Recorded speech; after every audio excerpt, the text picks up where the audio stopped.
Muy buenos días, tardes, mi querida Iglesia Manantial de Paz, o en cualquier momento en el que estén viendo esta predicación. Es un placer para mí estar nuevamente aquí. También saludo a aquellos que nos ven desde otros lugares, que sepan que tanto en esta iglesia como por fuera estamos orando por cada uno de ustedes para que el Señor siga dándoles fortaleza en estos tiempos. Vamos a orar al Señor antes de iniciar con la predicación que nos corresponde hoy. Padre Celestial, muchas gracias, porque como en cualquier ocasión, como lo decíamos la semana pasada, como lo decimos esta, como lo diremos la siguiente, tú estás con nosotros. Tu amor, tu compañía, tu verdad nunca se apartan de tu iglesia. Si bien somos pecadores y tenemos muchas dificultades, tú sigues demostrándonos amor, amor inmerecido, amor eterno, y te agradecemos enormemente por eso. Ahora permite que las bondades de tu palabra nos permitan tener este tipo de consuelo en medio de las dificultades y también nos animen a hacer tu voluntad, aun cuando a veces no queramos o no la entendamos. Permítenos vivir para ti en todo momento. En tu nombre oramos. Amén. Amén. Hablábamos en la parte 2, que es la predicación pasada, de la segunda preocupación de Pablo a los tesalonicenses. En esta preocupación ubicada en 1 Tesalonicenses capítulo 4, versículo 13 al capítulo 5, versículo 11, la cual nos servía para entender los temores más profundos que sufrían los cristianos de la iglesia en Tesalónica.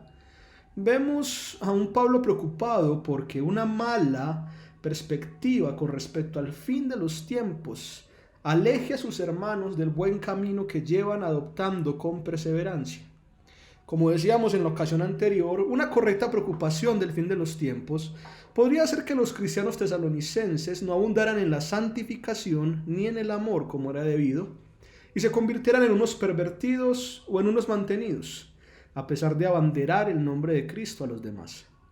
Y esto es porque al parecer estos cristianos tenían la incertidumbre en cuanto a lo que significaba morir por Cristo, en cuanto a qué recompensa tendrían si perseveraban, y por otro lado estaban seguros de lo que les pasaría a los malos cuando Cristo volviera, pero tenían su vista tan enfocada en los malos que no veían el peligro de perderse a sí mismos y por tanto dejar de perseverar en la fe como venían haciendo. Es frente a estas incertidumbres que dominan la mente de los hermanos tesalonicenses, a las que Pablo responde de dos formas magistrales. En cuanto a la primera incertidumbre, Pablo responde cual mensajero que les transfiere un mensaje directo del Señor Jesús mismo, que aquellos que mueren con Cristo tienen la esperanza de una seguridad mayor, porque serán los primeros en ser trasladados por Dios a las nubes, esperando a que el Rey descienda. Y los que hayan perseverado en vida serán arrebatados y se unirán inmediatamente después a esta reunión para así estar siempre con el Señor. Así como ellos, también nosotros hoy debemos poner esta firme esperanza en funcionamiento. Si morimos habiendo perseverado antes de que Cristo venga, seremos los primeros en la fila para verlo en todo su esplendor. Si no morimos y Cristo viene, seremos arrebatados en las nubes y en compañía con los que antes habían muerto, veremos al Señor descender a nuestro encuentro para estar así siempre con Él. Esta es la esperanza que no tienen otros y es la que nos debe mantener en los tiempos difíciles, tanto en los malos tiempos como en los tiempos de persecución y de maldad extrema. En cuanto a la segunda incertidumbre, Pablo, sabiendo que sus hermanos saben mucho del tema acerca del día del Señor, les anima a no pensar en este día como en el día en el cual los malos serán castigados, sino en el cual ellos, por haber permanecido en la luz, es decir, por haber seguido la voluntad de Dios, por dura que parezca, disfrutarán de este encuentro majestuoso y eterno. En otras palabras, tanto para los tesalonicenses como para nosotros hoy, Pensar en el día en el que el Señor Jesús viene nos debe animar a seguir haciendo lo que Dios precia correcto, no lo que a los que no tienen a Dios les pasará, para que así no nos desviemos del camino, para que así estemos alertas como soldados vigilantes, que si nos dormimos sea porque nos morimos, no por pereza ni por cansancio. Esta es la tarea que no tienen otros y es la que debemos cumplir en los tiempos difíciles, tanto en los malos tiempos como en los tiempos de persecución y de maldad extrema. Uno esperaría que con sendas respuestas las incertidumbres que tenía la iglesia de Tesalónica fueran aquietadas, pero nada más lejos de la realidad. La tercera preocupación de Pablo frente a una correcta preocupación sobre el fin de los tiempos que veremos hoy, la tercera parte de esta predicación no hubiera existido si la primera y la segunda preocupación hubieran sido suficientes para aquietar las incertidumbres de nuestros hermanos en Tesalónica. Lastimosamente, la tercera preocupación de Pablo nace porque la respuesta que da a sus dos primeras preocupaciones parecen haber caído en saco roto. Y lo peor es que no se sabe muy bien por qué. Yo reconozco que Pablo puede ser muy complicado de entender a veces, pero a mi juicio, en la respuesta que dio a sus dos primeras preocupaciones, fue lo suficientemente claro. Sin embargo, y a pesar de la claridad que demostró el apóstol, sus respuestas parece que fueron en algunos puntos muy malentendidas. Para llegar a ese momento del malentendimiento, recordemos que estamos ubicados alrededor del año 52, casi 53 después de Cristo. Han pasado casi 3 años desde que Pablo visitó la ciudad de Tesalónica y los pocos meses que pasó allí, a pesar de haber salido de muy mala manera del lugar, permitió que una iglesia variopinta de mujeres influyentes, de judíos respetados y de temerosos de Dios reconocidos que iban a las sinagogas, se rindieran a los pies de Jesús. 3 años fueron suficientes para que la iglesia ganara una fama sin precedentes, pero a la vez una persecución por parte de los poderes más altos, más insistente que nunca. La iglesia de Tesalónica había soportado estas cuitas con fe y con valentía. Y cuando Timoteo fue a revisar cómo iba la iglesia por petición de Pablo, seguramente regresó con esas buenas noticias que Pablo iba a alabar en su primera carta, pero también con otras preocupaciones que hicieron al apóstol escribir, en donde ya vimos que al posiblemente no estar suficientemente arraigadas las enseñanzas paulinas, el apóstol teme que el envión de sus hermanos tesalonicenses pueda perderse en cualquier momento si no abundan en aquello que les faltaba, santificación y amor, y de manera más profunda si no corregían su preocupación sobre el fin, es decir, la recompensa que les esperaba y la tarea que les correspondía. Esto que ya analizamos en las 2 predicaciones anteriores, que son la primera y la segunda parte. Así fue la primera carta que ellos recibieron del apóstol, directa, esperanzadora, entendible y con una cuota de preocupación para que subsanen rápidamente lo que está mal.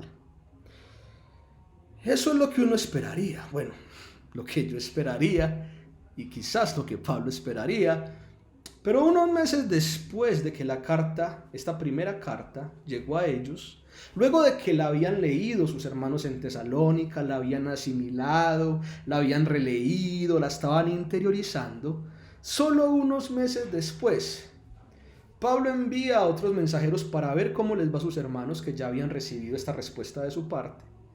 Y cuando los mensajeros regresan a Pablo para darle el reporte, entre los que posiblemente se incluía al discípulo Timoteo, pues me hubiera encantado ver la cara del apóstol. Parece que los mensajeros le confirmaron al apóstol sus más altos temores. Pablo escucha, como luego él confiesa en 2 Tesalonicenses 3:11, que muchos entre sus hermanos allá en Tesalónica andaban desordenadamente, sin trabajar, pero metiéndose, estando de chismosos en las cosas de los demás. Y también por lo que se incluye en 2 Tesalonicenses, capítulo 2, versículo 13, La abundancia en la santificación que Él tan resueltamente les había mandado hacer en esa abundancia, como que estaba muy lejos de alcanzar. Uno se podría preguntar entonces, ¿para qué escribí, cierto? Todo lo que les dije no parece haber llegado con buena manera. Pero como en la primera vez, y seguramente bajo esta intuición que Pablo también veía y que los tesalonicenses tenían, esta recaída en un amor mantenido y una santificación fragmentada por la impureza sexual, pasaba necesariamente por una incorrecta preocupación sobre el fin de los tiempos. Y es así como nace la tercera preocupación de Pablo, a la que dará respuesta en 2 Tesalonicenses capítulo 2, versículos del 1 al 17. Analicemos pues esta tercera y última preocupación, que a la vez se convertirá en la tercera y última parte de esta larguísima predicación. Podemos ver aquí que Pablo retoma lo que había comentado en su primera sección de la segunda preocupación, en donde trajo a colación la revelación de Cristo en cuanto a la resurrección de los que habían dormido con la esperanza en su venida. Parece que en medio de los hermanos tesalonicenses todavía quedaban dudas no resueltas, que seguían alimentando la incertidumbre, la cual tuvo que haber sido aquietada. Es por eso que escuchamos decir al apóstol lo siguiente en 2 Tesalonicenses 4, del 1 al 12. Pero con respecto a la venida de nuestro Señor Jesucristo y a nuestra reunión con Él, les rogamos, hermanos, que no sean sacudidos fácilmente en su modo de pensar, ni se alarmen, ni por espíritu, ni por palabra, ni por carta como si fuera de nosotros, en el sentido de que el día del Señor ha llegado. Que nadie les engañe en ninguna manera, porque no vendrá sin que primero venga la apostasía y sea revelado el hombre de pecado, el hijo de perdición, el cual se opone y se exalta sobre todo lo que se llama Dios o es objeto de culto, de manera que se sienta en el templo de Dios, presentándose como si fuera Dios. ¿No se acuerdan de que cuando yo estaba todavía con ustedes les decía esto? Y ustedes saben lo que lo detiene por ahora, para ser revelado a su debido tiempo, porque el misterio de la iniquidad ya está en acción, solo que aquel que por ahora lo detiene, lo hará hasta que él mismo sea quitado de en medio. Y entonces será revelado ese inicuo, a quien el Señor matará con el espíritu de su boca, y destruirá con el resplandor de su venida. Inicuo, cuya venida es conforme a la actividad de Satanás, con todo poder y señales y prodigios mentirosos, y con todo engaño de iniquidad para los que se pierden, porque no recibieron el amor de la verdad para ser salvos. Por esto Dios los enviará un poder engañoso, para que crean en la mentira, a fin de que sean juzgados todos los que no creyeron en la verdad, sino que se complacieron en la iniquidad.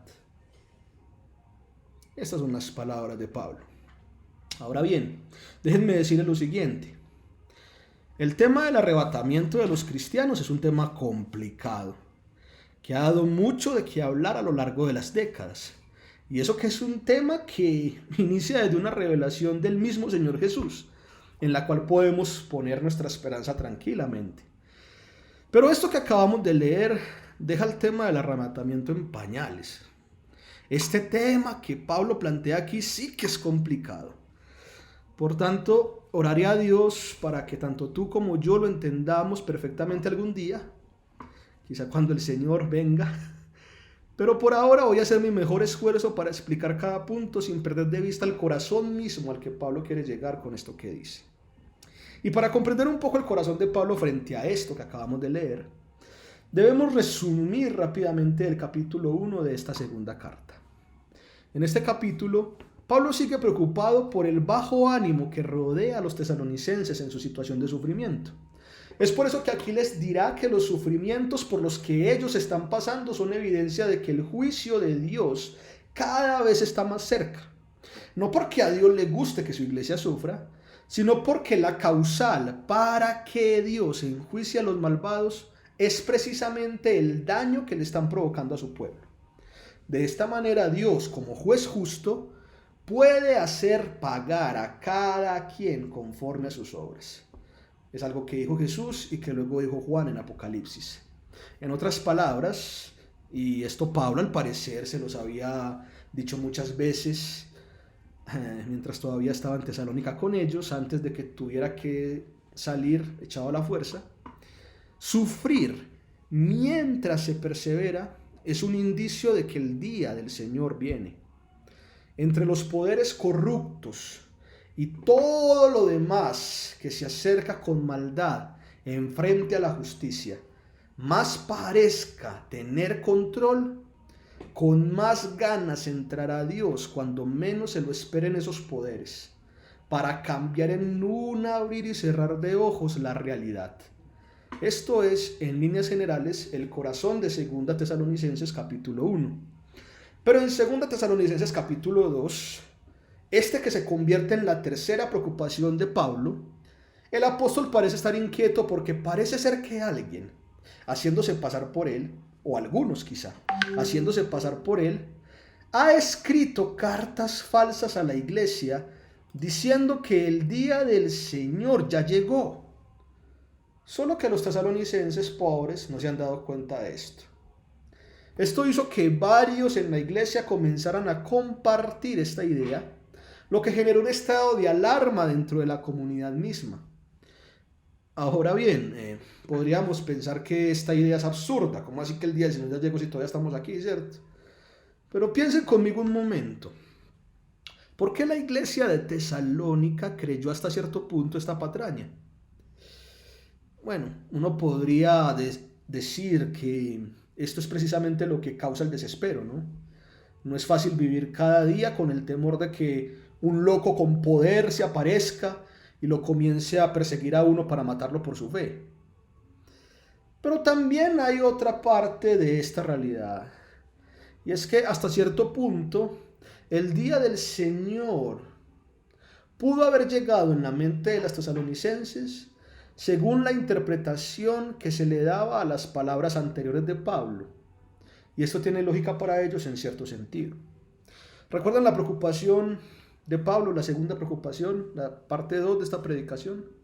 Allí mencionábamos que Pablo dice que los que hayan quedado vivos perseverando en la fe serían arrebatados a las nubes, y también dice que el Señor vendría como ladrón en la noche. Días después de que esta carta y esta idea, doctrina como tal, fue recibida y leída por la iglesia, algunos tesalonicenses, más que ver el corazón de lo que Pablo dijo, se proyectaron otros temores con base a los detalles que surgían de las respuestas del apóstol. Y seguramente pasó algo como lo que sigue. Seguramente muchos de los hermanos en Tesalónica comenzaron a discutir en la iglesia hablando de lo que Pablo quería decir, y algunos llegaron a esta conclusión. Si Pablo dice que seremos arrebatados y que el día viene como ladrón, ¿oíste? ¿No será entonces que yo me quedé de alguna manera? ¿Será que no perseveré en la fe como se me pedía? ¿Cómo puedo estar seguro de que el día ya vino y yo me quedé con los malos para ser destruido con ellos? Bueno, yo no recuerdo haber cometido nada grave, pero ¿qué pasaría para que no me aceptaran? En última, si estamos en un punto tan álgido del sufrimiento en donde Dios va a intervenir de alguna manera, ¿será que Dios ya no intervino y me contó a mí como malo? Bajo estas preguntas, claro que el estado de alarma se implantó en los hermanos. Y así fue como la perturbación mental, como luego va a decir el apóstol, comenzó a suscitarse, hasta que algunos iluminados parecen haber salido a responder por el apóstol, aquello que el apóstol dejó inconcluso, levantándose para hablar o escribiendo cartas en su nombre y diciendo algo como esto: hermanos, tranquilos. En efecto, el día del Señor ya está aquí. Pero recuerden las palabras de Pablo, que dice que viene por etapas. Seguramente Dios está primero llevándose a los que murieron y dentro de poco nos va a llevar a nosotros. Pero para eso necesitamos que sean muy firmes en la fe. Así que dejen lo que están haciendo, dejen de trabajar, dejen de correr, dejen de ponerle mente a otras cosas y dedíquense a la verdadera fe. Conviertan más gente, oren más tiempo, vigilen más. Dejen de preocuparse por estas cositas y preocúpense más bien por la venida, porque se pueden quedar por fuera. ¿Quién sabe si Jesús nos arrebata hoy? Hoy más que nunca debemos sufrir por el Evangelio para que el día nos llegue más rápido. ¿Ven? No es un pensamiento desprovisto de lógica el que algunos hermanos tesalonicenses tienen para estos tiempos. Y más en medio de una iglesia donde el escenario del sufrimiento está a flor de piel. Por un lado les quitan las cosas, por un lado el gobierno los persigue, por el otro lado los judíos los tienen en la mirada. Pero cuando a Pablo le llega esta innovadora doctrina, sabe que tiene que responder en el acto. Y meses después, los tesalonicenses reciben una segunda carta del apóstol. Segunda a Tesalonicenses. En ella encuentran que sabe el apóstol lo que ha pasado con ellos y con la nueva doctrinita que se han montado. Pero como si el mismo apóstol estuviera acelerado por responder, rápidamente les dice, segunda Tesalonicenses capítulo 2, versículos del 3 al 5, que nadie los engañe de ninguna manera. El día del Señor no ha llegado.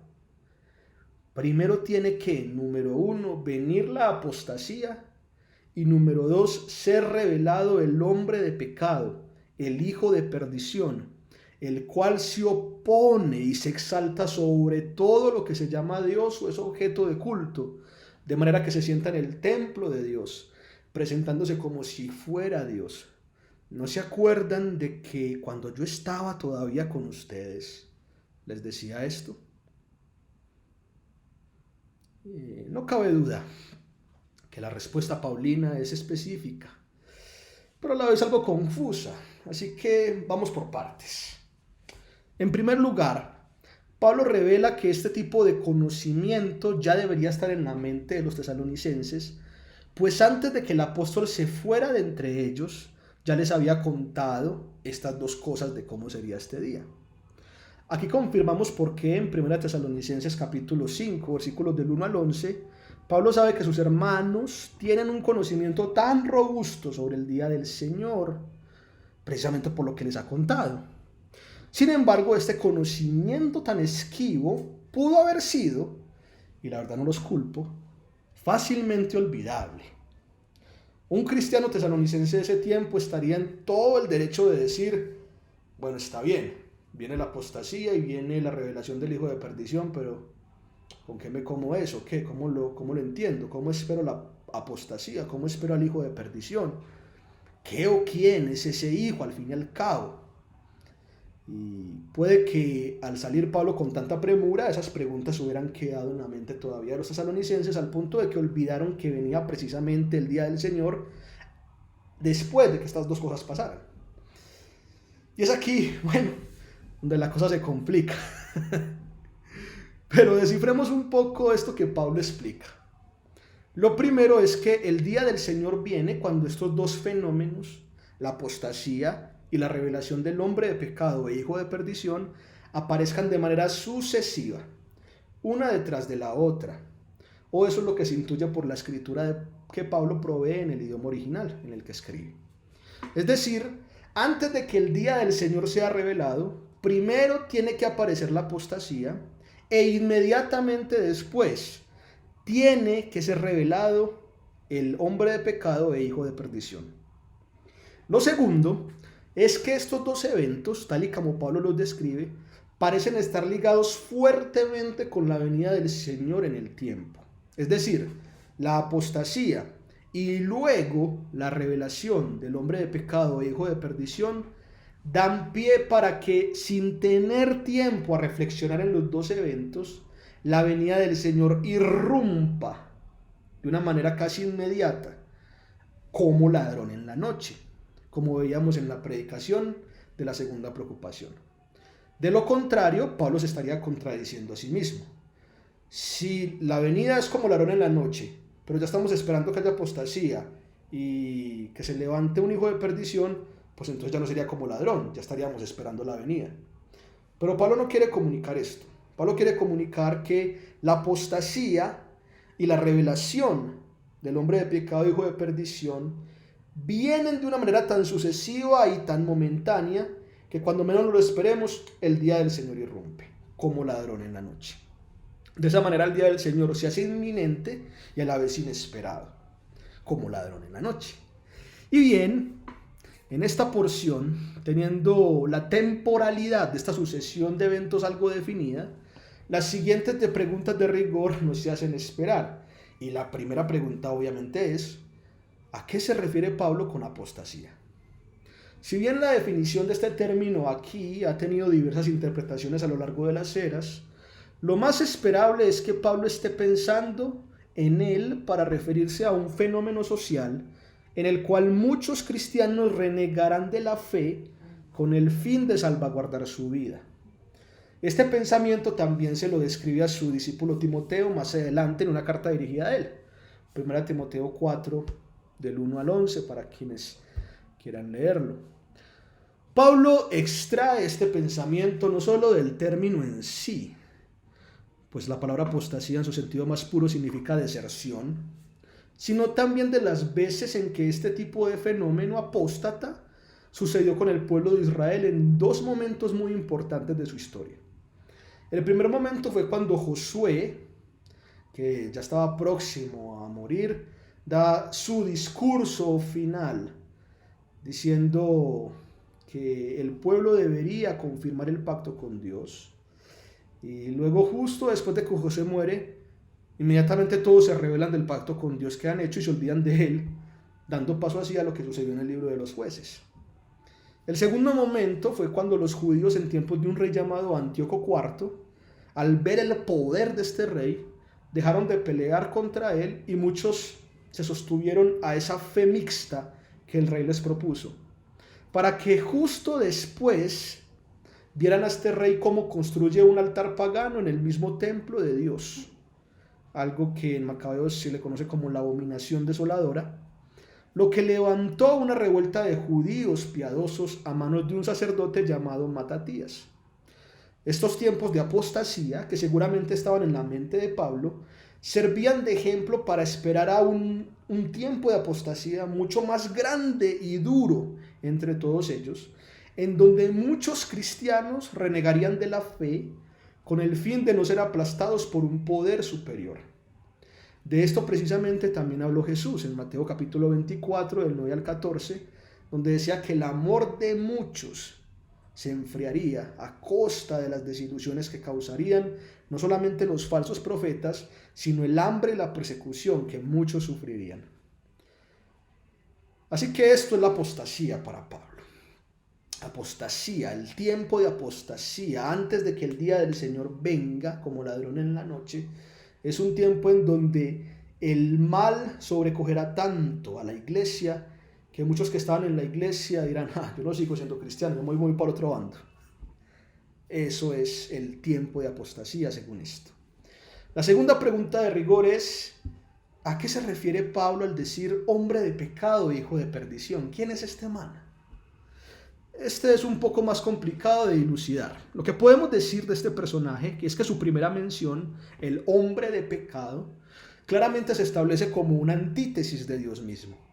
Ser llamado hombre de pecado en un sentido es un acto de burla, pues está plantando directamente con la figura de aquel que fue llamado hijo del hombre, el cual es Jesús.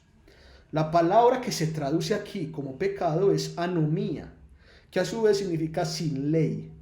En otras palabras, este hombre de pecado es alguien que se presenta directamente como lo opuesto a la ley de Dios, a las ordenanzas de Dios en esta tierra. La segunda mención de este personaje, el hijo de perdición, está enraizada con la descripción que Jesús le calzó al discípulo traidor del grupo de 12, Judas Iscariote. Y esto lo recoge el apóstol Juan en Juan 17:12, en el Evangelio según San Juan 17:12. De manera que el hijo de perdición en la mente de Pablo es aquel que al final será destruido y que no podrá escapar de este destino de destrucción. Sin embargo, la manera en cómo este hombre de pecado e hijo de perdición se alza parece no hacerle consciente de su final. Pablo continúa diciendo que este personaje se da ínfulas de Dios mientras habita en la tierra. Como la antítesis de Dios, buscará usurpar la misma casa de Dios, el templo, y hacer como cualquier hombre que no cree en la ley de Dios, crear su propia ley, que lo adoren a él en vez de que adoren a Dios. De esta manera se presenta a sí mismo como Dios. La mención del templo aquí, cabe aclarar, no es necesariamente literal, no es un templo físico y todo eso. Parece que Pablo hace mención del templo usando la misma metáfora que usó el profeta Daniel cuando se refiere a los tiempos de la venida del Hijo del Hombre, en donde el templo de Dios es sencillamente la representación del gobierno de Dios en toda la tierra que él iba a purificar. De esta forma, Pablo estaría diciendo que este hombre sin ley, este cuyo destino es ser destruido, declarará tener el gobierno que solamente Dios puede tener.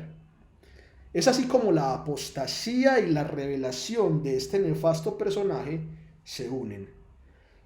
¿Qué quiero decir con esto? Que cuando todos los cristianos, al ver la maldad que avanza con fin de destruirlos, comiencen a renegar de su fe, aparecerá inmediatamente un personaje que dirá ser Dios, que pedirá que le obedezcan como a Dios para que sean salvos de ese momento de maldad, que clamará tener el mismo poder de Dios para que todos descansen en él, y que le pedirá a todos aquellos cristianos que dejaron la fe que se unan bajo su poder, que tratará de convencer a los que queden del resto del mundo y exigirá total adoración delante de él como Dios.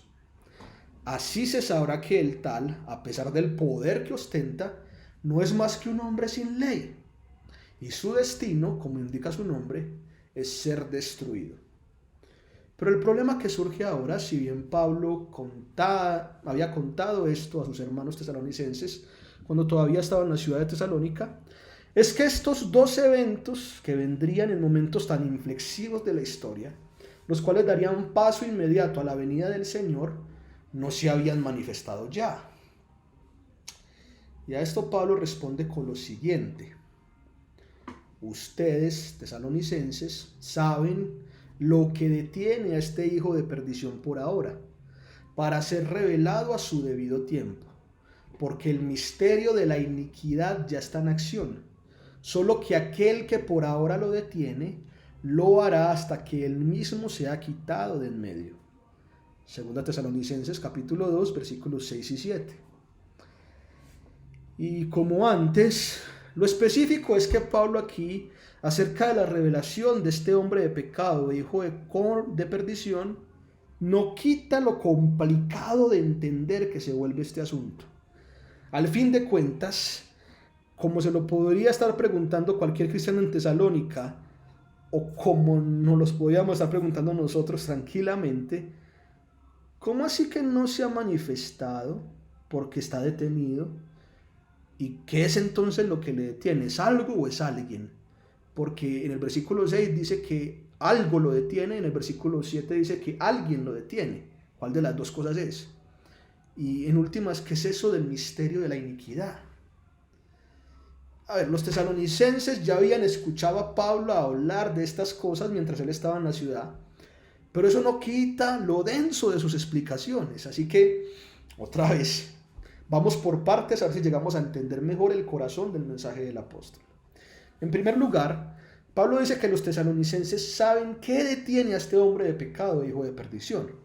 El problema es que nosotros no lo sabemos muy bien, porque de ese tiempo del 52 después de Cristo al 2020 hay mucho que cortar, ¿cierto? Entonces ellos lo entenderán y sabrán de lo que está hablando, pero nosotros ¿qué?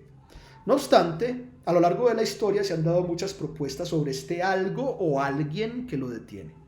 La razón para pensar en que lo que detiene al hijo de perdición es algo y no alguien es, como decíamos, que aparecía en el versículo 6, la mención del artículo lo, lo que lo detiene, usando en su idioma, Pablo mayormente, para referirse a cosas abstractas. Por eso, algunos han dicho que Pablo se está refiriendo a una cosa abstracta. Algunos dicen que a la iglesia o a la labor que ella hace. Otros han dicho que al gobierno. Otros han dicho que al hecho de que el templo de Jerusalén no ha sido construido por tercera vez. Y otros han dicho que al pueblo judío que no se ha convertido. Pero pienso que es darle más vueltas de las necesarias al pasaje.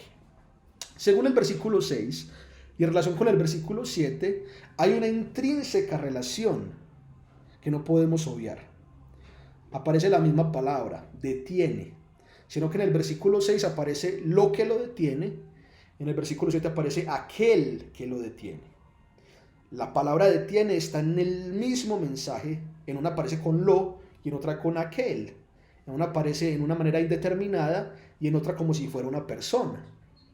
Hay una intrínseca relación en esto y puede ser la siguiente.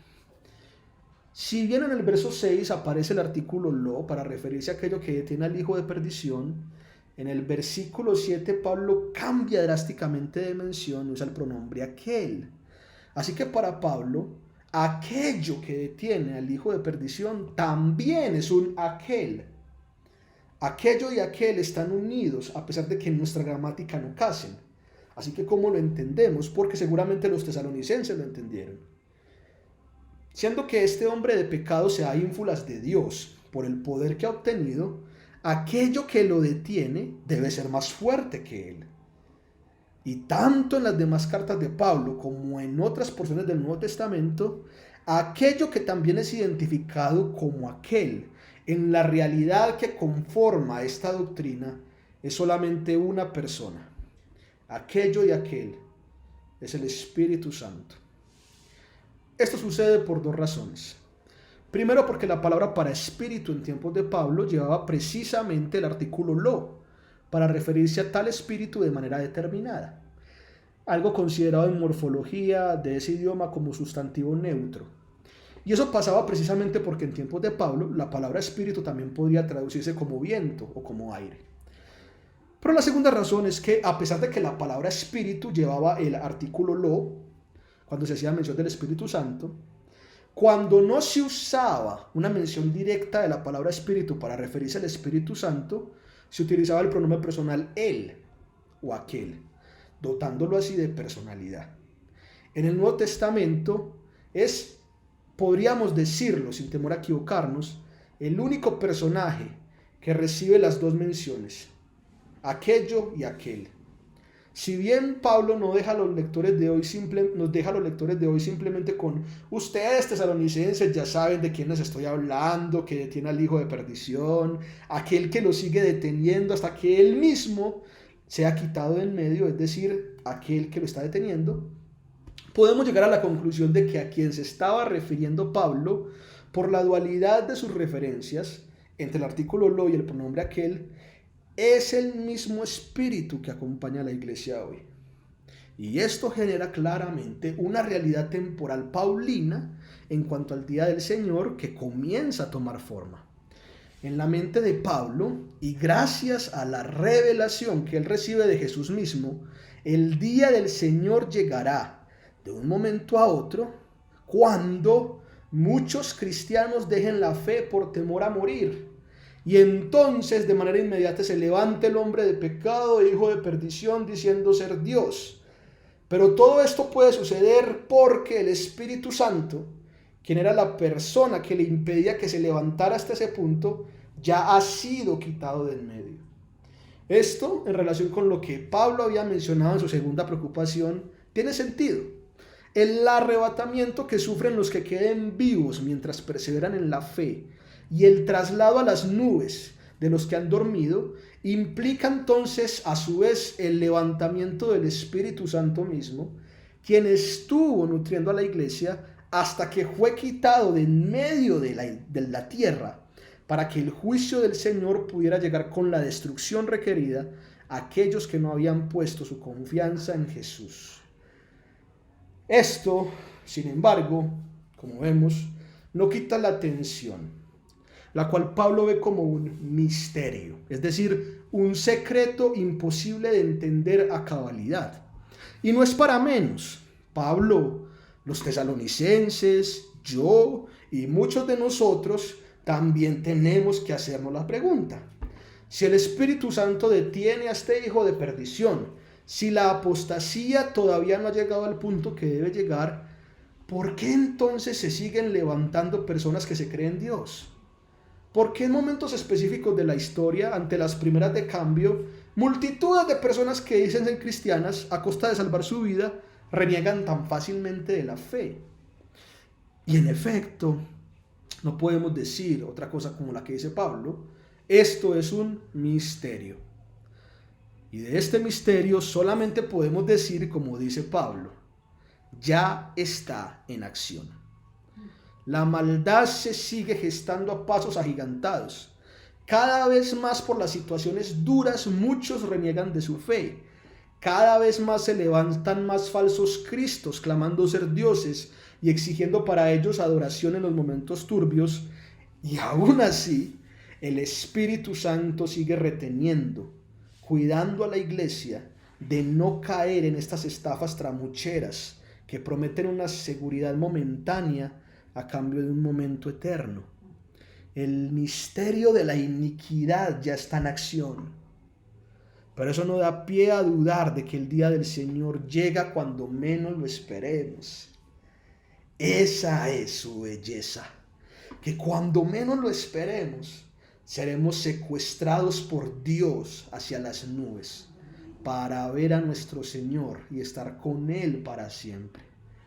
De esta manera, cuando el Espíritu Santo sea quitado de en medio y la iglesia haya sido levantada, Pablo dice en 2 Tesalonicenses 2 del 8 al 10 que será revelado este inicuo, es decir, el hombre de pecado, hijo de perdición, a quien el Señor matará con el espíritu de su boca y destruirá con el resplandor de su venida.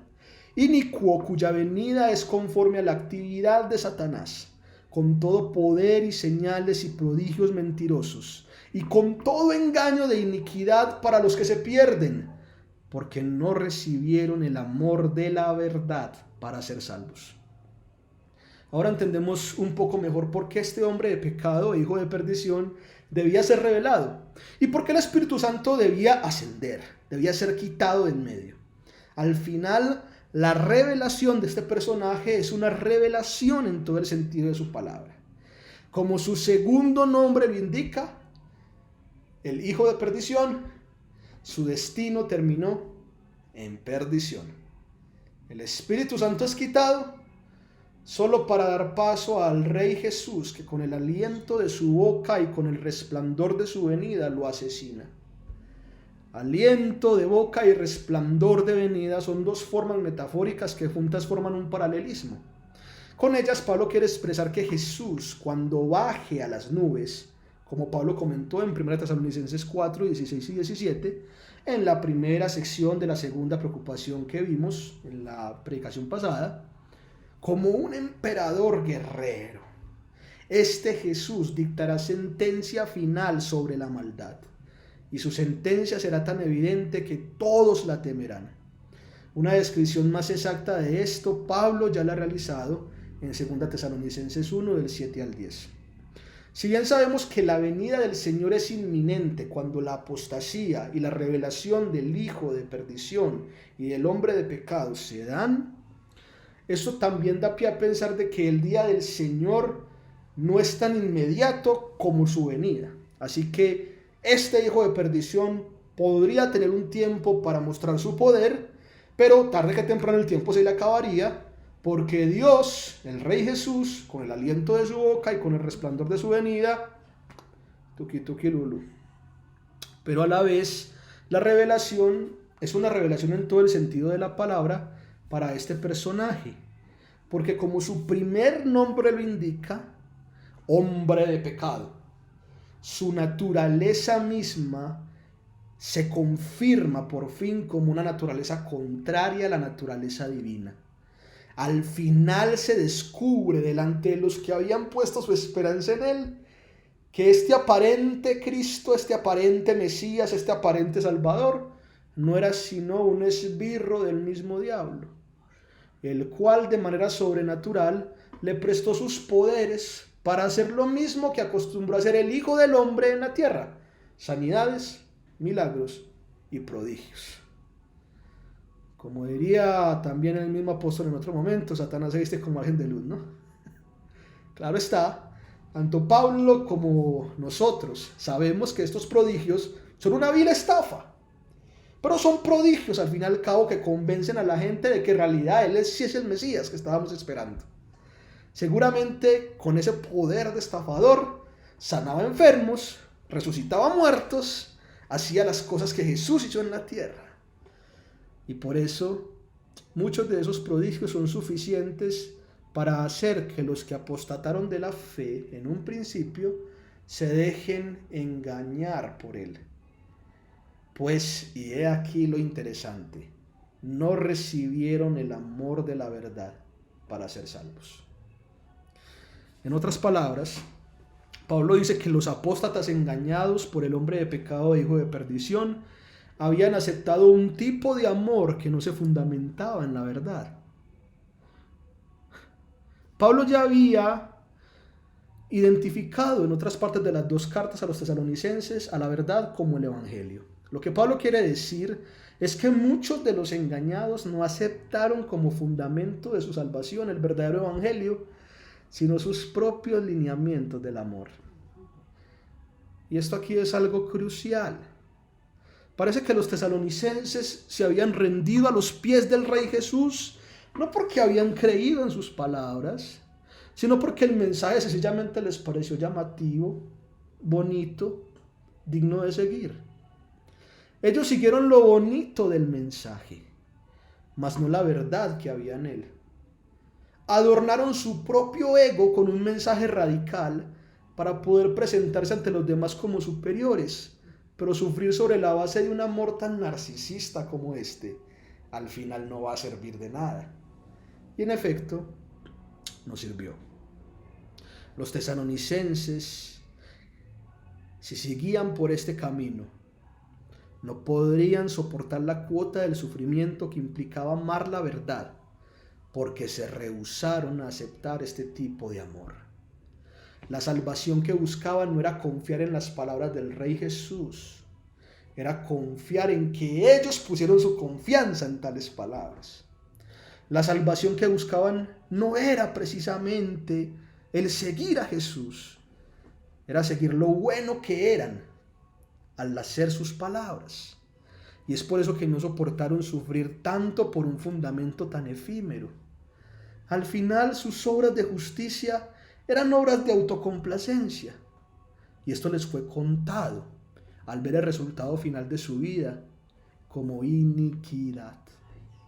Estos son los apóstatas a los que, como Pablo dicta en 2 Tesalonicenses 2, 11 y 12, Dios les enviará un poder engañoso para que crean en la mentira, a fin de que sean juzgados todos los que no creyeron en la verdad, sino que se complacieron. La palabra aquí es descansaron, se tiraron de bruces en la iniquidad. Al final estos semicristianos tendrán un fin tan nefasto como el fin que tienen los demás poderes corruptos que rotundamente no quisieron confiar en Jesús. Y hoy en día es un problema que también debemos evitar. Mi amigo, si te has hecho cristiano por lo bonito que el mensaje suena, porque no tenías nada más que hacer, porque te obligó el papá o la mamá, porque te sientes bien en ir de misiones y ayudar a los pobres, cuando llegue el momento del verdadero sufrimiento, lo más probable es que apostates.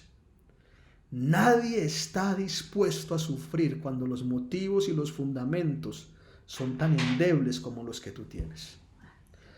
Revisa tu fe en Jesús. ¿Crees en lo bien que puedes poner en práctica su mensaje?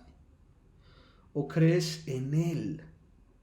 Y estás dispuesto a llegar hasta las últimas consecuencias por Él, no porque te creas capaz. Esa será la diferencia entre tu salvación y tu perdición. Más bien, y por último, en este paso por la tercera preocupación de Pablo, el apóstol termina agradeciendo a Dios, como agradeció en el capítulo 1 de su primera carta de los tesalonicenses, diciéndoles al final: pero nosotros siempre tenemos que dar gracias a Dios por ustedes, no por los apóstatas, sino por ustedes, hermanos amados por el Señor, porque Dios les ha escogido desde el principio para salvación, mediante la santificación por el Espíritu y la fe en verdad. Y fue para esto que Él les llamó mediante nuestro Evangelio, para que alcancen la gloria de nuestro Señor Jesucristo. Así que, hermanos, estén firmes y conserven las doctrinas que les fueron enseñadas, ya de palabra, ya por carta nuestra, y que nuestro Señor Jesucristo mismo y Dios nuestro Padre, que nos amó y nos dio consuelo eterno y buena esperanza por gracia, consuele sus corazones y les afirme en toda obra y palabra buena. Segunda Tesalonicenses capítulo 2, versículos del 13 al 17. Este es uno de los cierres paulinos más hermosos entre todas sus cartas frente a un tema específico. Y aquí el apóstol, quiero pensar que con lágrimas en los ojos, a pesar de las incertidumbres que causa el sufrimiento en la vida del cristiano, reconoce que una correcta comprensión sobre el fin de los tiempos debería animar a ese cristiano a estar firme y conservar la doctrina de alguien que sufrió como él. Al final, mientras avanzamos por este camino de incertidumbre, mientras estamos alertas ante la venida del Señor, el mismo Rey Jesús nos consolará para seguir por el camino en donde todas las cosas que decimos y hacemos agradan a Dios. Así pues, teniendo las tres partes de este larguísimo sermón completas, respondemos de manera completa también a nuestra pregunta: ¿cómo podemos enlazar correctamente los sentimientos de preocupación sobre el fin de los tiempos con la confianza que debemos poner en Dios? Y uniéndonos a la voz del apóstol Pablo respondemos: Jesús viene. Abundemos cada día más en santificación y en amor. Que nuestra fe no nos haga decaer de la pureza, específicamente de la sexual, que debemos ostentar. Que nuestra fe no nos haga pensar en un amor que dependa del sostenimiento de los demás para poder estar con vida, sino que en medio de nuestro sacrificio no incordiemos a los demás pasando por mantenidos, solo por estar preocupados en las cosas de Dios. Porque Jesús viene. Y abundar en santificación y en amor no es algo que cae en saco roto. Estar con Jesús, hacer lo que le agrada, así muramos sin verlo llegar, no es el fin de la existencia. Jesús viene y no morimos, sino que dormimos. Y si dormimos sin haberlo visto descender, seremos los primeros en reunirnos con Él. Y si estamos despiertos luchando en la fe, también le veremos con todo su esplendor, con los hermanos que también durmieron. Esa es nuestra esperanza y nadie nos la quita. Jesús viene y viene a dar juicio a los malvados, sí, pero nuestra tarea es seguir alertas, confiando en Dios y haciendo su voluntad hasta el final, a pesar de que no la entendamos completamente. Pero Jesús no ha venido. No nos engañemos. El mal sigue arreciando. La lucha sigue cuesta arriba. Los poderes de corrupción parecen llevar la ventaja. Y Jesús no ha venido. Todavía falta, cuando menos lo esperemos, ver a hermanos que por las dificultades se apartan de la fe. Todavía falta ver cómo hermanos muy queridos, apostatando, se van en pos de un falso profeta que cree ser Dios. Y Jesús no ha venido.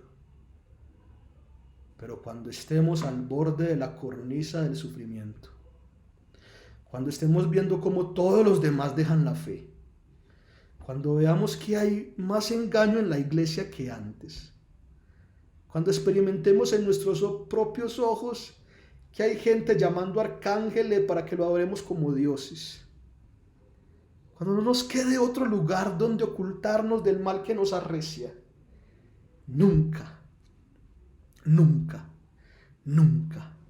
olvidemos que Jesús viene por nosotros, viene a llevarnos, viene a mostrarnos que el poder de su Espíritu nos ha sostenido, viene a demostrarnos que a pesar de las dificultades nos ha consolado, viene en gloria a destruir lo que pensábamos que era indestructible, viene a demostrarnos un amor eterno que nos permitirá estar con Él para siempre.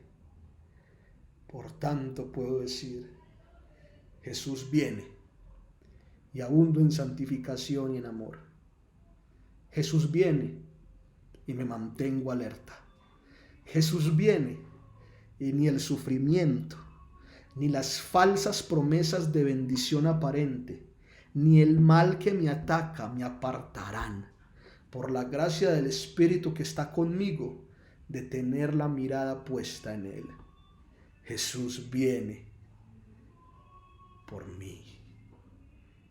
Y esta es la correcta preocupación que debo tener sobre el fin de los tiempos, para que mi confianza en Dios sea inquebrantable. Venga lo que venga, pase lo que pase, suceda lo que suceda, se levante quien se levante, Jesús viene y yo confío.